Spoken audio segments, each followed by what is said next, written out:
The future of Diablo 4 looks, needless to say, absolutely horrible. Rod Ferguson left, which is technically good, but let's be real, none of us really think that things are gonna get better. It doesn't matter who takes over, Diablo 4 is fundamentally a completely flawed, and further flawed by the span of literally 2 years at this point, experience. We are at the point where most people who have played Diablo 4 and the literal money grab microtransaction hell piece that is called Diablo Immortal are actively saying that Diablo Immortal is just a better game. Diablo Immortal is a better game than Diablo 4. People are unironically saying that nowadays openly because it's true, actually. It's insanity. Then in Diablo news, the Diablo 4 team released a video titled Burning Questions, Seasons, and Beyond, in which they shared a bit of insight on what's coming in the future.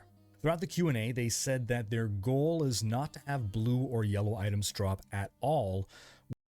Called it. I told you. One of the biggest issues that Diablo 4 has, Diablo 3 also had, still has actually, is the fact that every single update somehow magically cannibalizes what came before it. In Last Epoch, this is not a problem.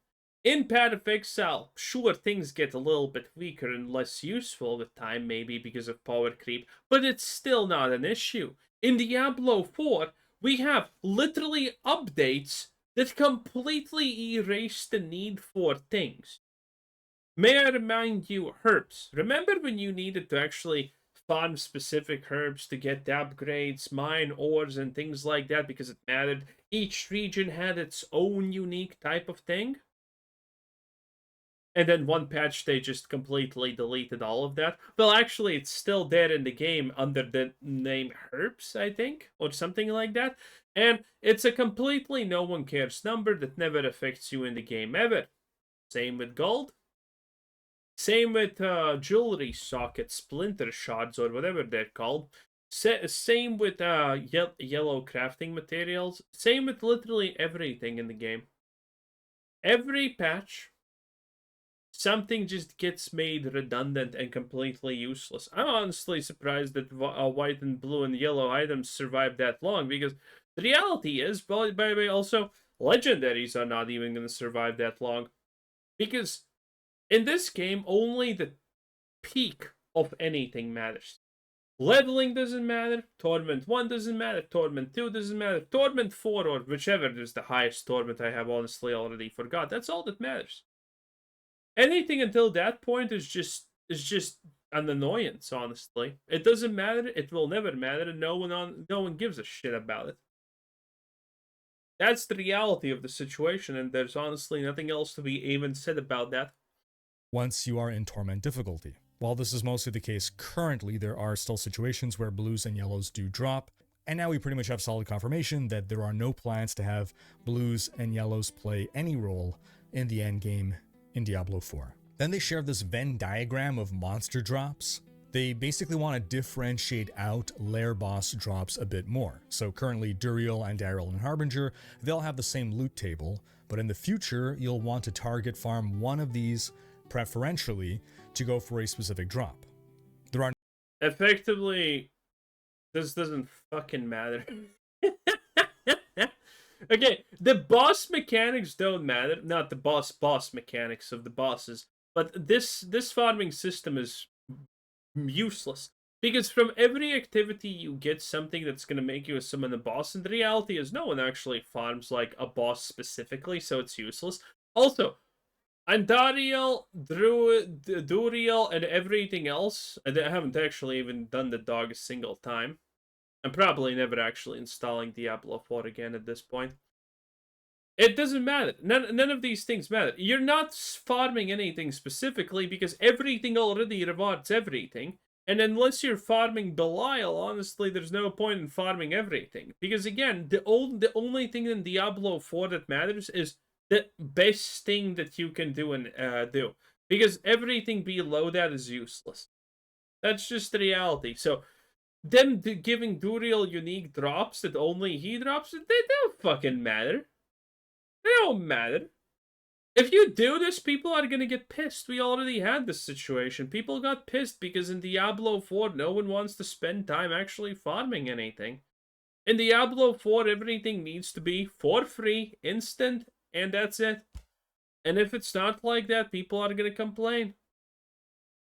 The moment people needed to even farm, 5 seconds for gold because it wasn't an infinity resource, the Blizzard just in 2 days made it an infinity resource. That's it. Like, what's the point of doing this? Target farming is never going to be good in this game because it requires effort.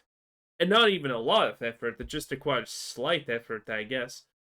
But people are going to hate it. Farm one of these preferentially to go for a specific drop. There are no drops that will be locked to any one of these. It's just your best odds of success at finding the item you want. We'll be picking the... Oh, so still nothing changes because that's already what we had. Right, one or two of these. This is a positive change. Oh, and they're bumping up the unique drop rates across the board as well, so you're more likely to get uniques to drop just from regular content. Yeah, because uniques no longer matter. It's only... Again, no item matters unless it has, like, 1 or 2 or 3 grand affixes. And the moment all the items have 1 grand affix, those items are not gonna also matter. You see where I'm going? Are you picking up what I'm putting down? It should be very simple, but some people still can't understand it. I don't love this, but it will be popular with most of the current player base, I imagine. Then they spoke briefly about the leaderboards that will eventually come to the game. They want the leaderboards to be built around the notion of showing mastery of your build. I'm not sure how that differs from Diablo 2 years leaderboards. Jesus Christ. 3's Greater Rift leaderboards. I guess you can say the D3 leaderboards were more about showing how willing to farm Paragon you are, and how much time you're willing to spend fishing for the perfect Greater Rift. And I guess maybe they don't want to repeat that. I mean, this is not going to be different, but okay. In Diablo 4. They already solved the Paragon issue, to clarify, but Rift fishing could still be a thing. They didn't solve shit. They're going to add Paragon back in. Paragon is going to be a thing, boys. I suppose. It really is difficult to have a leaderboard. We're literally only this far. Because listen, the thing with Diablo 4 is experience rates just go up. Yes. They're never going down. You're just getting more and more and more and more experience. Faster, faster, faster. Which means, well, if people get, maximum the 250 blue things for runes, what after that? Well, it's Paragon. It's Paragon. What else is there? Nothing. Again, Diablo is just a self-fulfilling prophecy of non-stop cannibalization. I love it. Be based primarily on player skill in a game that is ultimately... In a game that doesn't have player skill. Show me a single class that doesn't just stun lock the enemies while having shield. That doesn't exist. So little about player skill. And by skill here, I mean mastery at piloting your character build in combat. Also, obviously, this cannot happen ever, because the whole point of Diablo 4 is the fact that hard enemies are just considered enemies that can one-shot you with basic attacks and have a lot of HP, and that's it. Skill cap in this game is defined by Blizzard by increasing just damage numbers and HP numbers. That's it. There's no other expression of skill. You can take the most skilled player in the game, give him an F tier build, and he will perform worse than a 7-year-old running an easy to play S tier build like Hydra Sorcerer. There's also just so much randomness inherent to ARPG play that so many competitive things just boil down to luck. And when something boils down to luck, what it really boils down to, given that you're allowed infinite tries, is that it boils down to time. If the objective is to flip a coin and land heads 3... Hey, you know what, boys? Elon Musk was ahead of his time because... Oh, no, wait, no, he bought Path of Exile too. My bad. He probably bought it the Diablo 4, but there's probably a lesson to be learned there. 3 times in a row, then the guy who has enough time to flip the coin 1,000 times is going to get that to happen more often than the guy who only has enough time for 10 flips. Outside of that, the devs said that they've started talking about loot filters, but can't say more. Great. Oh boy. The moment that they add loot filters, the game is going to implode so hard. Because the reality is, you got like 5 affixes per item. People are just going to put in a loot with the exact specific things that they want on it. And then they're going to see, oh, it's never dropping, huh? And then they're going to increase the loot drop by, 2 or 3 times. And it's going to... Oh boy, I can't wait. News. For the longest time, I felt that a loot filter is a band-aid solution to a problem, and that problem is that too much loot drops that you don't care about. I'd rather fix the problem. The irony of the loot filter adding more loot to drop. Then apply a band-aid, but if we can't fix the problem, then yes, give me that band-aid. So here's a way to introduce a loot filter that can be a bit different. Normally, what a loot filter does is everything drops, and then your loot filter is going to hide everything but the stuff that you decide to let it show you. So loot drops, all that loot that you're not seeing, it is there, it is on the ground, the game has generated it. If you ever wanted to, you can turn off your loot filter, those items will be there. What I propose instead is, what if we had an auto salvage filter? Rather than just hiding the loot on the ground, anything that you want auto salvaged, the filter just grabs and churns into crafting materials. So depending on where you are in the season, you can eventually set your loot filter to only show you 4 GA drops, auto-salvaging the rest. Or maybe you auto-salvage any weapon. Yep, that sounds about right, honestly. That isn't a wand. Or you auto-salvage any... By the way, this is literally just gonna be... Oh, if it doesn't have a... After like 10 hours of gameplay, everyone's gonna be just like, okay, if this doesn't have a greater affix, I don't care what it is. And that's it. Again, I told you, it's a non-stop cannibalization ritual. Glove that does not roll with either cooldown or plus to core skills. The more granularity we get in our choices, the better, of course. What do you folks think about that? Then, there's a part of the video that I want to show you in full question and answer. We get a lot of feedback from players that seasonal powers can feel samey over the seasons. Are there any... Oh, really? I wonder why. I can't fit. Why? I wonder why. Maybe because they're literally the same slop over again?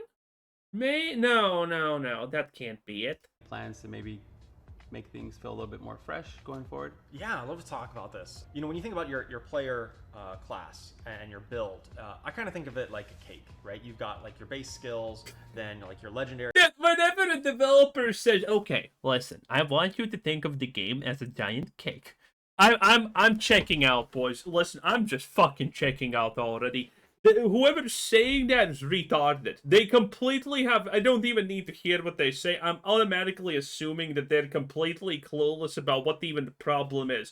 Okay? If you're gonna explain to me why I'm wrong and you're using a cake metaphor... Because keep in mind, this guy is 100% gonna tell us why we're wrong. And your paragon, you're kind of building up layers. And then the seasonal powers were really just like icing on top of that cake. And every season we'd kind of scrape off the icing and put a new layer on. Different flavor, but it's still just icing at the end of the day. So going forward, we're going to be looking at seasonal powers that really play with like kind of the filling of that cake, that really change the interaction between your skills and your legendaries, your paragon, your items, and so on. And I think you see that a lot with the chaos perks here, where they really directly interact with you. So they're going to do nothing different. Because... The seasonal mechanics already are doing what he just described. Great. Are you happy now? Your player skills. We're also seeing that with the Chaos Armor, the itemization update this season, which really messes with how you build your character at a very fundamental level. We think this is a really good way of kind of iterating on our seasonal power systems. So while I like that the powers will be more transformative and impactful, and we are seeing that already with Season 10, This is not the answer that many players wanted to hear. I think the answer that I wanted to hear here was, we know that players have been feeling like seasonal powers are getting too... Dude, Riker, what's with the sad music? Like, come on, dude. It's... I don't know about you, but I'm kind of happy hearing all of this and amused because I have lost all hope, and now it's just I want to laugh about how bad it gets. Okay, I don't know. You're bringing me down with the choice of sad violin. This is actually a violin, so yeah. Too repetitive, so we're gonna take a break from powers, and we're going to find new systems to work in as our tentpole features of season themes. We knew from the Diablo IV roadmap early in the year that we'd have powers up to season 10, but I was hoping that season 11, especially after all the feedback, would move away from powers entirely. Then they hinted heavily at not having to wait much longer for Diablo news. For it shaping up to be one hell of a year, seems late November to December is what they highly hinted at being the reveal of something big like the expansion. Now let's bring up that roadmap again. Oh boys, I don't want to buy. Dude, is there a way I can yada the expansion at this point? I really don't feel like giving Blizzard money, but I do want to make a video bashing how bad the story is, because there's no way they make a good fucking story. Let's just be completely real. Okay, I am willing to bet. Wait, I need to find somewhere where I can put everything I have on the fact that Diablo 4's new expansion is going to be bad, okay? I don't care. Listen, boys. I'm joking, YouTube. I'm joking. Another thing that there is coming up in Season 10 is the second IP collab. The previous collab with the manga Berserk was something that I think no one could have predicted. And I doubt we'll be able to predict what the Season 10 collab is. However, the director of Final Fantasy IV... It's fucking One Piece. It's fucking Naruto. No, Boruto, because that's what Diablo 4 players deserve. They deserve Boruto collabs, okay? That's it. Teen expressed his love for Diablo in a recent interview with Tech Radar. When asked what kind of collab he'd like to make for Final Fantasy... Oh, shut up. They want money. They literally did a collab with Magic the Gathering. 14, he said, quote, "I love Diablo so much that I would want to make a Diablo game myself. And I have huge respect for all the staff working at Blizzard, not only as a gamer, but..." Just for full transparency, I have absolutely no respect for a single player working in Blizzard in general. ...as a developer. So I really would love to achieve some sort of... Only the voice actress for Sylvanas, though. Only that is the one exception, okay? That's it. Everything else bad. ...collaboration with them. I can see Diablo stuff in Final Fantasy. A little harder to see Final Fantasy stuff in Diablo, though. But what do you folks think? And if there were a collab, what do you want to see a... I think the game is fucking dead emotionally and literally, so... What does it matter what kind of slop you throw in at this point? It's just completely over anyway. ...collab entail? What should a collab be beyond just shop skins? Sound off in the comments. Because moving on to a major story of the week, Silk Song, the sequel to Hollow Knight. Oh, that was it. Silk Song's 10 out of 10. You know what it is. Okay, let's check the player numbers. Oh, that's Hollow Knight. Okay. Well, whatever. Anyway, that was our boy Riker. Diablo 4 will always be bad, and there's nothing that can change that at this point. So I'm just here for the ride. Bye!